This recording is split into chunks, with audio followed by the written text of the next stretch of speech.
Hello everyone. బయట వర్షం పడుతుంది కదా చల్లగా, మనం ఇంట్లో వేడిగా ఏమైనా ప్రిపేర్ చేసుకుందాం. సో దానికి 2 ఐటమ్స్ కావాలి, చక్కెర ఇంకా గోధుమ పిండి. 2 ఐటమ్స్తో మనం ఒక స్వీట్ని ప్రిపేర్ చేసుకుందాం.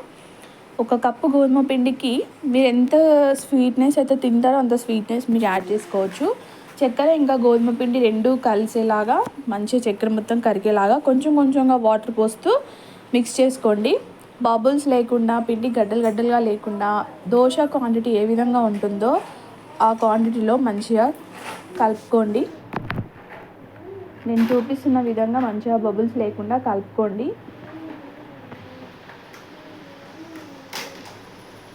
కొంచెం కొంచెంగా వాటర్ యాడ్ చేసి కలుపుకోండి. చూడండి, ఫైనల్గా మన పిండి అనేది రెడీ అయిపోయింది. చూడండి, మనకు దోశ పిండి ఏ విధంగా ఉంటుందో ఆ విధంగా మనం కలుపుకోవాలి. విధంగా రావాలి స్మూత్గా, పిండి గడ్డలుగా లేకుండా, షుగర్ మొత్తం కరిగేలా చూసుకోండి. తర్వాత పొయ్యి మీద ఒక పెనం పెట్టి కొంచెం ఆయిల్ అనేది వేసుకోండి. అది హీట్ అయిన తర్వాత మనం దోశలు ఏ విధంగా వేస్తామో ఈ అట్లు కూడా అదే విధంగా వేసుకోవచ్చు. ఓకేనా? వేసిన తర్వాత గట్టిగా ప్రెస్ చేస్తూ కాకుండా పైనగా ప్రెస్ చేస్తూ అనండి, లేదంటే నాకు జరిగినట్టుగా మీకు కూడా అవుతుంది. వేసాక కొంచెం పైనుంచి ఒక 2-3 డ్రాప్స్ ఆయిల్ అనేది వేయండి. చూస్తున్నారు కదా, ఆయిల్ అనేది వేసాము. 2 సైడ్స్ కూడా తిప్పుతూ మంచిగా కాల్చుకోండి.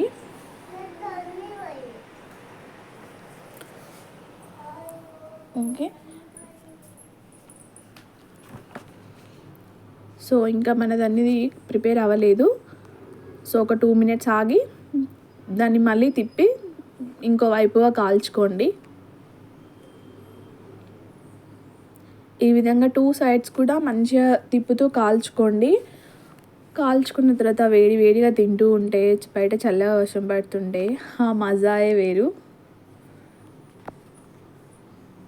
ఓకే, చూస్తున్నారు కదా, ఈ విధంగా మంచిగా కాల్చుకొని తర్వాత ప్లేట్లోకి తీసుకొని తినేసి ఎలా ఉందో చెప్పండి.